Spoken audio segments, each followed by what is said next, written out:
A cutthroat CEO secretly goes undercover as a janitor in his own tech empire, only to uncover a festering core of mistreatment and corruption, forcing him to confront his own leadership failures and ignite a dramatic corporate revolution.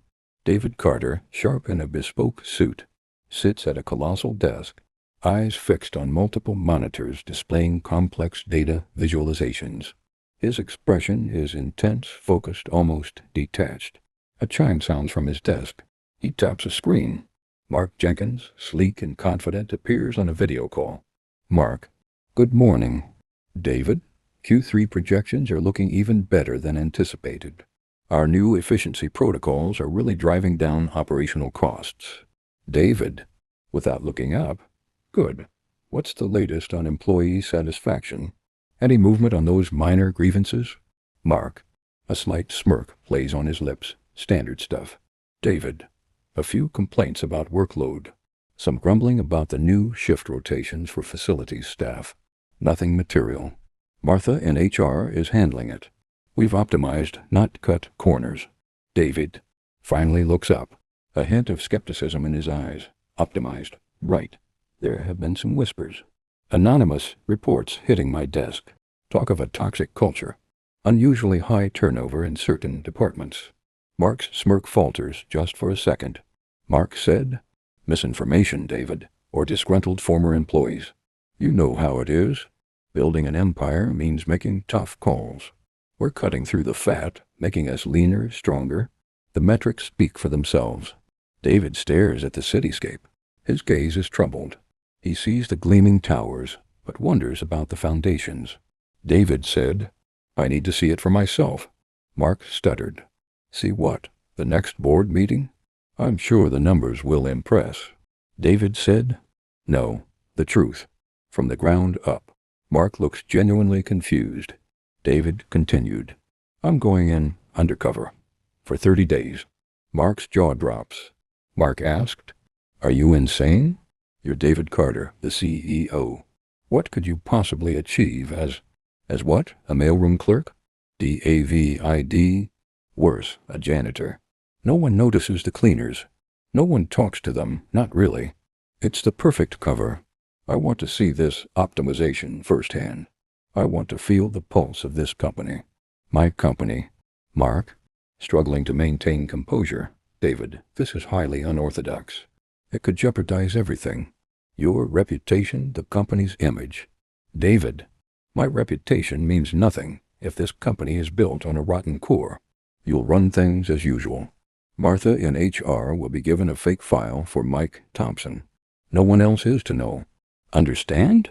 Mark swallows hard, nods reluctantly. David turns back to the window, the city stretching out before him, vast and indifferent.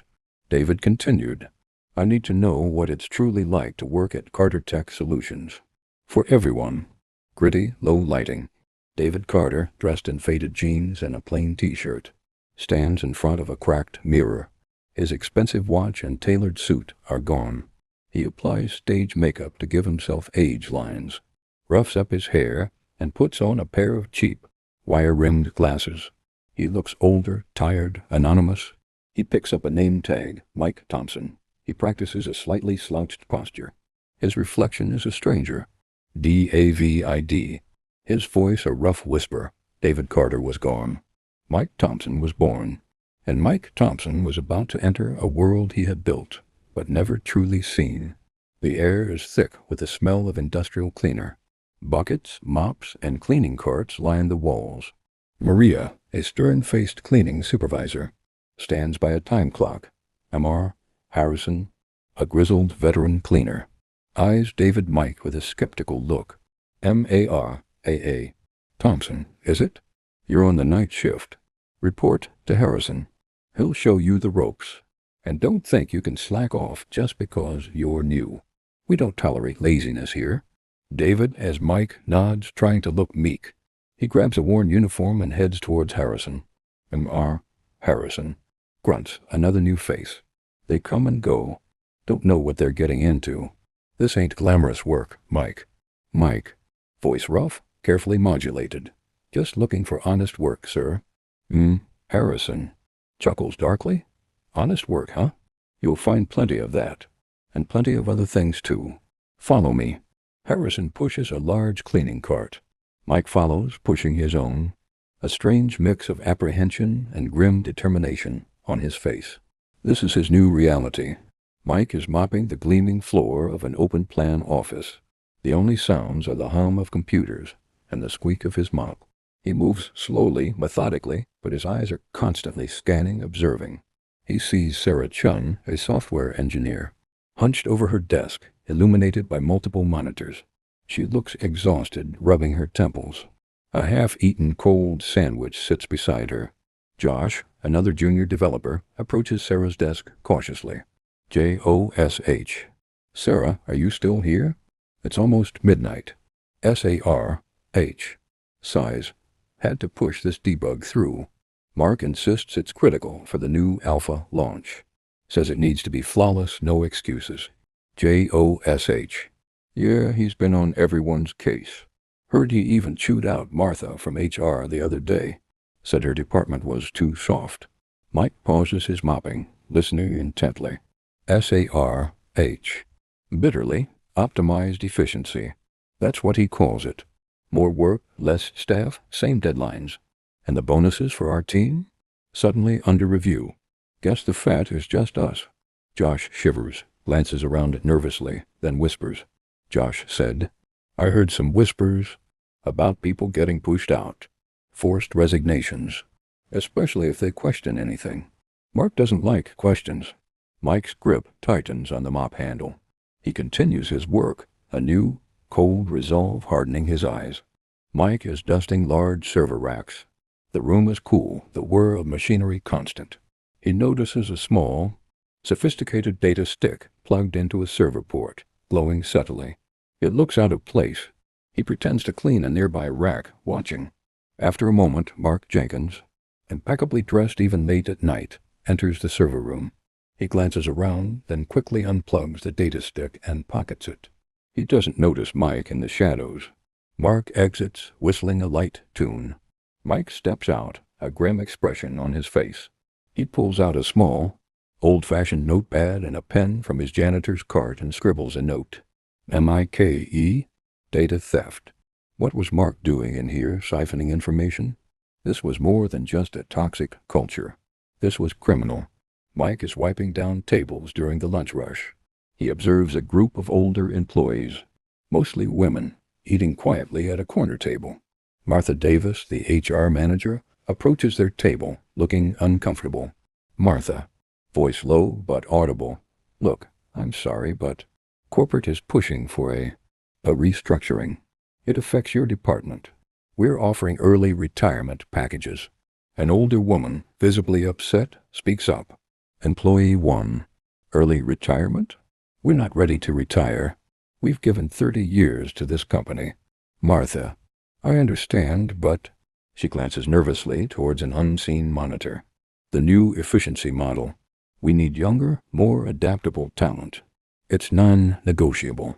If you don't take the package, your positions may be eliminated. Without severance. The women exchange despairing looks. Martha quickly walks away, looking relieved to escape. Mike shakes his head slowly. Ageism. Forced out long-term, loyal employees. He adds another note to his hidden pad. Carla Marino, the young intern, is still at her desk, long past hours. She's staring blankly at her screen, tears welling in her eyes. Mike is sweeping quietly near her desk. Carla, whispering to herself, I can't do this. I just can't. Mike stops sweeping. He walks over to her desk, pulls out a small clean cloth, and gently wipes down her monitor, pretending it's routine. Mike? Softly, gruffly. Tough night? Carla looks up, startled, then quickly wipes her eyes. Carla. Oh, Mike, sorry. Yeah, I made a mistake on a report. A tiny error. Mark found it. He called me incompetent, useless. Said I was wasting Carter Tech's precious resources. And if I didn't fix it by morning, I could forget about a full-time offer. Mike clenches his jaw. He remembers a younger version of himself, driven, but perhaps too harsh. Mike, everyone makes mistakes. It's how you learn. Don't let one person break you. Is it truly a mistake, or did he just make you feel like it was? Carla looks at him, surprised by his insight. Carla. He just kept yelling. He threw the report. I'm scared, Mike. I worked so hard to get this internship. My family is counting on me. Mike puts a hand on her shoulder, a rare, comforting gesture. Mike, you're a smart kid. You just keep doing your best. Some people, they like to kick down. Doesn't mean you're broken. Means they are. Carla looks at him, a flicker of hope in her eyes. Mike gives her a brief, reassuring nod, then goes back to his sweeping. He feels a profound sense of responsibility for what he has created, even indirectly. The apartment is a mess of papers, printouts, and digital files. Mike sits amidst it all, his laptop open.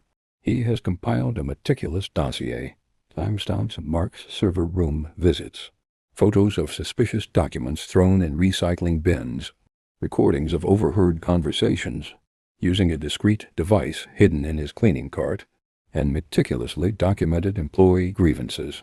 He clicks through a spreadsheet of employee turnover, noticing a clear pattern of older workers leaving after Martha's restructuring talks.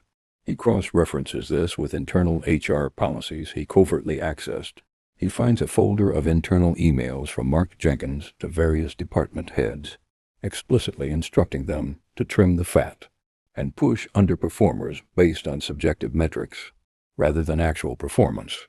There's one particularly damning email regarding Sarah Chun, calling her too slow despite her consistently exceeding output. His face is grim, a deep sadness in his eyes.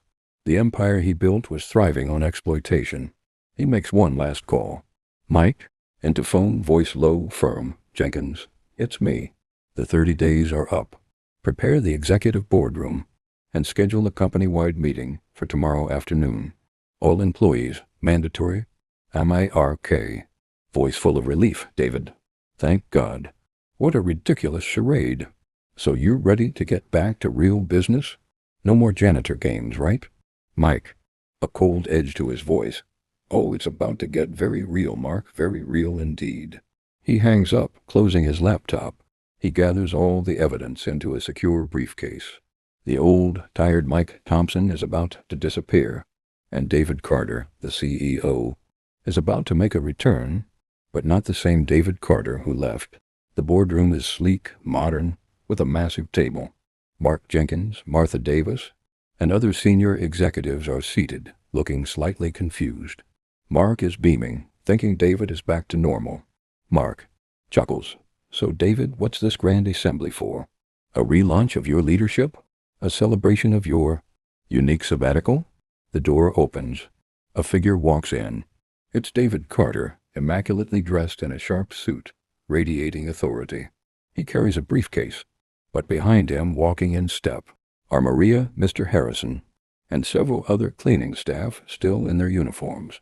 And behind them, looking nervous but curious, are Sarah Chun, Carla Moreno, and Josh. The executives look bewildered. Mark's smile vanishes. Mark, David, what is the meaning of this? Why are the facility staff here and employees from other departments? This is an executive meeting.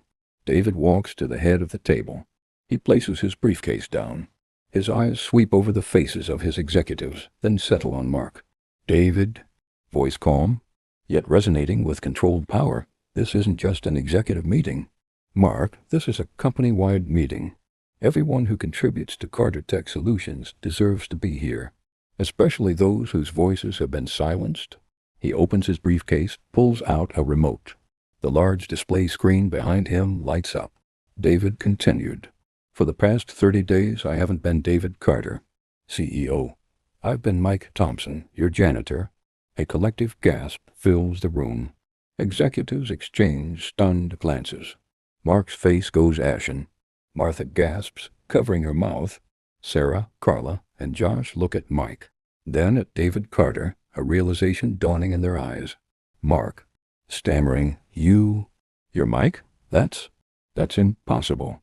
David, a grim smile. Oh, it's very possible, Mark, and very revealing. For 30 days I've cleaned your offices. I've emptied your trash. I've seen what happens when the CEO isn't looking. He clicks the remote. The screen shows a surveillance video. It's Mark Jenkins, late at night, plugging the data stick into the server. David continued. Exhibit A. Data exfiltration from secure servers. I believe this is proprietary information being siphoned off, perhaps for your new secret venture, Mark? Mark jumps up, enraged. Mark, this is an invasion of privacy, a setup. David, voice rising, cutting through Mark's protest. It's accountability, Mark. Next, Exhibit B. The screen changes to show an audio recording. It's Martha Davis's voice, discussing early retirement for the older employees. Then emails pop up, Mark's directives to trim the fat and push underperformers based on arbitrary metrics. There's an email specifically mentioning Sarah Chun. Sarah's eyes widen as she sees her name. Carla gasps, recognizing the words Mark used against her. David continued. These are not efficiency protocols. Mark, this is ageism, harassment, and an orchestrated campaign to drive out loyal employees for your personal gain and distorted vision of lean. And Martha, your HR department became complicit. You allowed bullying to flourish, you covered up abuses, and you instilled fear. Martha begins to cry, burying her face in her hands. David continued. I saw dedicated employees like Sarah Chun working themselves to exhaustion, ridiculed and undervalued. I saw bright young talent like Carla Marino being crushed by intimidation tactics. I saw the quiet dignity of people like Mr. Harrison and Maria, who do the unseen work that keeps this company running, dismissed and disrespected. He looks directly at Mark. David continued. You created a culture of fear. Mark, you prioritized profit over people, not realizing that true strength comes from a thriving, respected workforce. You built a toxic empire within my empire. Mark, speechless, sinks back into his chair, defeated. David continued. And what truly sickens me is that I, David Carter, CEO, allowed it to happen. I became too far removed, too focused on the numbers, not the faces behind them. My detachment allowed this cancer to grow. He looks around the room, his voice filled with newfound humility and conviction.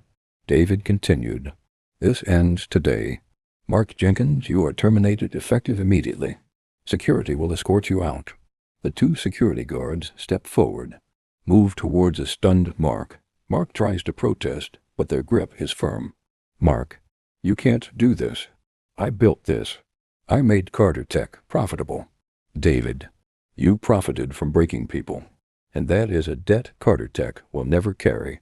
As Mark is led away, David turns to Martha Davis, his expression softening slightly. David continued, Martha, your role in this was unacceptable. However, I believe in second chances, particularly for those who were pushed into complicity by fear. You have a choice, resign, or help me rebuild HR into a department that truly champions our employees, with full accountability and transparency, starting now. No more turning a blind eye. Martha looks up, tears in her eyes, and nods vigorously. David continued. For everyone else, the rules of Carter Tech Solutions are changing. Effective immediately, we are implementing new policies. Full, transparent internal audits of all departments. An anonymous grievance system with direct oversight from my office. Comprehensive reviews of all management practices. And a complete re-evaluation of compensation and benefits across the board. He looks at Sarah, Carla, and Josh. David continued. Sarah Chun, your talent has been stifled. You are promoted to lead software architect. Your first task is to build a team based on collaboration, not fear. Sarah's eyes fill with tears of relief and gratitude. David continued. Carla Marino, your idealism and honesty are invaluable. Your internship is now a full-time position in my new corporate culture and ethics division. You'll help build the very foundations of this new Carter Tech. Carla beams, tears streaming down her face. David continued. To Maria, Mr. Harrison, and all the cleaning staff, your work is vital. It will be respected, valued, and appropriately compensated. You are the backbone of this company, and from now on, you will be treated as such. Mr. Harrison gives a rare, genuine smile. Maria nods with quiet pride. David continued. This won't be easy. There will be resistance. But for 30 days I lived among you. I saw your struggles, your dedication, your silent suffering. I learned more as Mike the janitor than I ever did as David the CEO. And I promise you that David Carter is gone. The new David Carter will be a leader who truly sees you, values you, and fights for you. He looks out at the gathered employees, a deep sense of purpose in his eyes. David continued, "We will rebuild Carter Tech Solutions, not just into a profitable company, but into a place of integrity, respect, and innovation, built on the strength of every single one of us, together." A stunned silence, then a wave of applause begins, tentative at first, then growing into a thunderous, emotional ovation. Employees stand, some with tears in their eyes, looking at their CEO with a mixture of awe and hope. David Carter sits at his desk, but this time, he's not staring at profit projections. He's looking at a physical photo of his ID card as Mike Thompson, placed subtly on his desk. Next to it, a small, worn pair of janitor's gloves. He looks out at the cityscape, not with detachment, but with a new sense of connection and responsibility. The sun sets, casting long, golden shadows across the office. David. Calm, reflective, but with a newfound warmth. It took losing myself to find myself, to truly see the company I built, not from the top down, but from the ground up. The numbers still mattered, but the people, they mattered more, because a strong company isn't just about profit. It's about purpose, and it's about treating every single person, from the janitor to the CEO, with the respect they deserve. He picks up the janitor's gloves, a quiet reminder of his journey. A small, profound smile touches his lips. If this story moved you, don't forget to hit that like button and subscribe for more powerful, real-life inspired stories like this. We're just getting started, and trust me, you won't want to miss what's coming next.